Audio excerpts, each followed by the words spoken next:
I was listening to this fellow talk, and he was talking, an older guy, and he said, well, if it rained, you took your shoes off because you didn't want to get your shoes wet because they weren't going to fit if you let them get wet, Yeah. right? And then dry back up. So you'd walk barefoot in the rain. Yeah.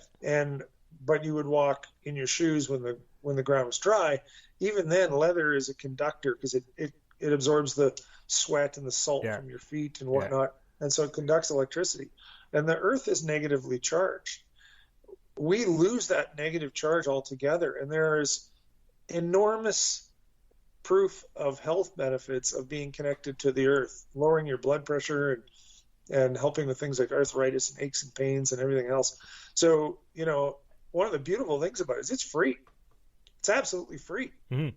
right? Go touch the earth, and in a world where pharmaceuticals owns patents on pain medication, it's horrible to have to think this way, but there are greedy people out there that would love you to be in pain for the rest of your life. Yep. Because they make money off of it, and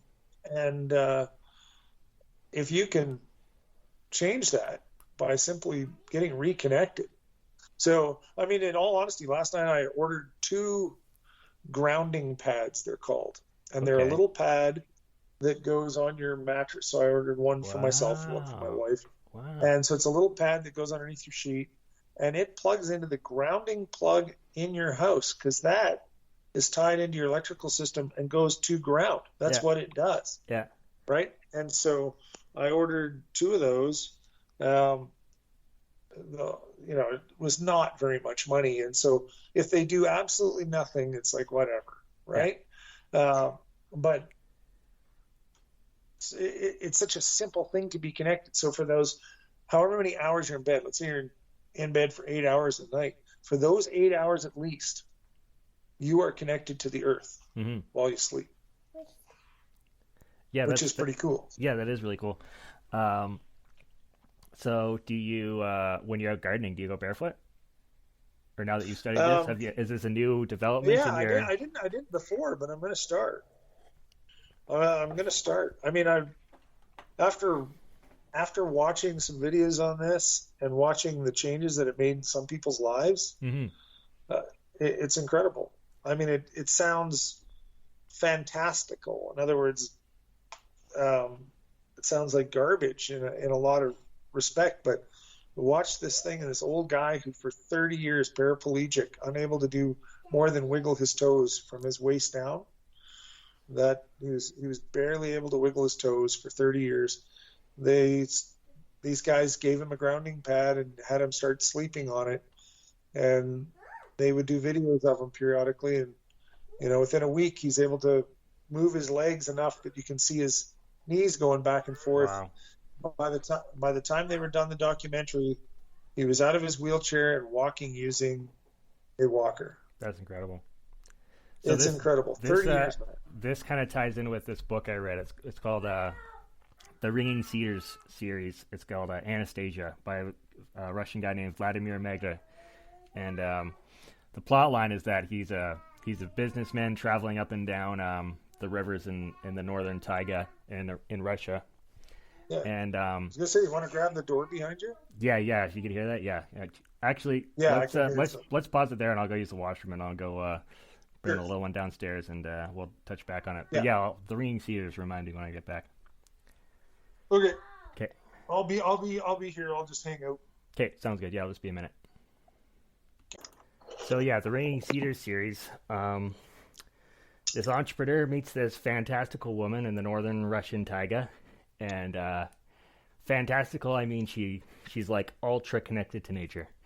She snaps her finger and a squirrel runs up her arm and gives her a cracked nut. This kind of fantastical. And she starts telling him about her philosophy, the way she sees the world.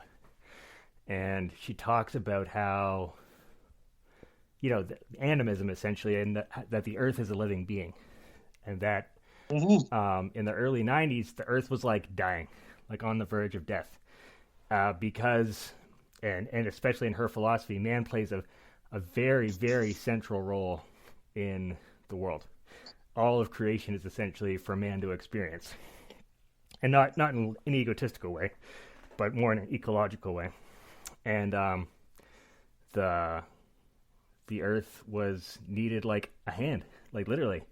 And Anastasia kind of like sent out her psychic messages to all her gardeners that she kind of watched over with her remote viewing skills, and kind of encouraged them. And there was this upswelling of gardening, dashniks, they call it in Russia, that essentially in this story saved the Earth from near death just by the literal physical touch of human hands in the soil.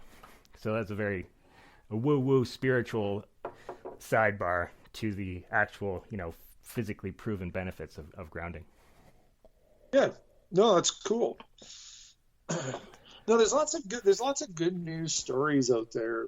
They just aren't, they aren't common because the way media works, if it bleeds, it reads, right? So the other stuff isn't being told.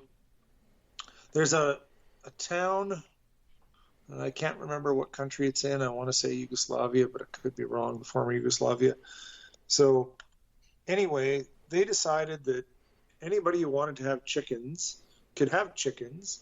They could have whatever number of chickens it was. I can't remember. It wasn't very many. It was like 3 or 4 each. And they just needed to let them know. And the town would actually supply the chickens. They were encouraging people to have backyard chickens. And so there were thousands of people that put up their hand to say, we'd like to have a few chickens. So all these chickens got implemented in this little town, backyard chickens. They reduced their garbage that went to their landfill by hundreds of tons per year. Yeah. Because all of their food waste now went to chickens and got turned into eggs. Mm-hmm. Yeah, screw this. Right? Even the composting situation. You live in cities where you've got a compost bin, and now you're paying a truck to come pick up that compost and dump it in a pile, and then you're paying someone else to go pick up that compost and bring it back to your yard. That sounds way more economical, just feeding it to the chickens. I've always like, I used to have a dog, and I'd think I'd have some leftovers. I'm like, man, I wish I could use these leftovers somehow. Like, sure, I can throw it in the compost, but which adds. And then I'd think, well, maybe if I had a pig, but I never even thought about chickens being able to eat your scraps. Yeah, chickens will eat anything, man. Chickens will eat absolutely anything, including other chickens. So they're trust me, we recycle. There isn't food waste at this house. Yeah. There just isn't any. Between the dogs and the chickens and the cats, and when the chickens die, they go through a dog. So it just nice full circle. Absolutely, yeah. I think that's one of the for those of us that can, and I think most people can do more than they think they can, but for those of us that can, it's a major thing. A friend of mine, I went to look at a place he's moving to yesterday. I went and helped him move, and they've got huge fruit trees in the background, beautiful big fruit trees, and great big grapevines, like old grapevines. And the thing that blew my mind being in that backyard was that nobody picked the grapes. Oh my goodness. With the cost of food being what it is. Yeah. And even to pick them, to give them away, or to use them as chicken food or whatever. I almost picked all of last year's grapes. We didn't have time because I was helping him move, but I might go back and pick last year's grapes off of his vines just to give them to my chickens. They'll love them. Yeah. And there would be boxes of grapes. They aren't right? Super sweet or perfect for human consumption? Well, they were Concords, which would be absolutely fine. They've got seeds, but, I actually really like Concords. They're one of my favorite grapes. You just don't bite them because the seeds, if you bite into the seeds, they're kind of bitter. So what you do is you squish them in your mouth and swallow them, whatever. They're good, you know? But there's people have preconceived ideas that the fruit coming off of a tree, there might be a worm in it, so I'll just buy my stuff from the store or whatever. Yeah. Give me the worms. The worm is just a little piece of protein that tastes just like the piece of fruit. Yeah, this ties back to the libertarianism in that everyone outsources we've gotten so used to outsourcing all of our needs and wants and especially intelligence, right? Like you say about, there might be a worm in there. Somebody's somebody doesn't have the confidence or the guts to experiment, so that you outsource it to a farmer who knows best, and then a produce sorter who knows best, right? When you can take all those things and just implement, they call it vertical integration as far as the business thing, but you can vertically integrate a lot of those things into yourself, and then make those determinations on your own. Mm-hmm. Hey, one of the things I was going to mention to you in this conversation is when we started out, where did my views start? Right. And I told you kind of when I became aware of them, but I had, I'm a Gen Xer. I was a homeschooled kid, starting at the age of about 9 or 10. And so, I had parents that could think outside the box at a time when homeschooling wasn't a thing. I mean, you got to think that I was homeschooled when they were still yanking kids off of reservations and forcing them to go to residential schools. Right.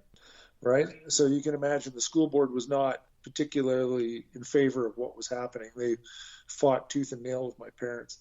And I thank my parents for fighting that fight.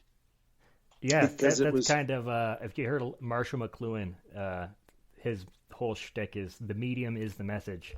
So without knowing it, you got, not necessarily by the material you were taught in your homeschooling, but homeschooling itself is teaching you libertarian values just through the medium Absolutely. itself, right? Yeah.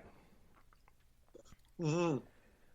And it was the greatest, most valuable thing I think that I was ever exposed to, outside of maybe some religious beliefs, but during that period of time.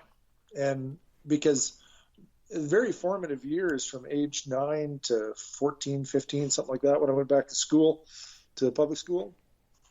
And during those years, I learned the value of work for sure. I learned a lot about finance. Most kids don't learn anything about finance, right. But I was able to work and able to earn, able to buy and borrow and pay interest. And there was a lot of stuff I understood even at a young age, you were buying and borrowing things, eh? You bet. I wanted a dirt bike really bad when I was 9.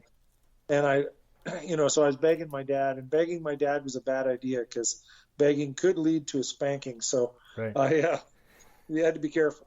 And my dad said, well, how bad do you want this bike? And I wanted it real bad. And he said, okay, well, you don't have any money. So how are you going to get it? Right. And of course, as a kid, it's like, well, you're going to buy it, right? Dad said, I'm not buying your bike. He said, I'll teach you how to amortize a loan. He said, you want to learn how to amortize a loan?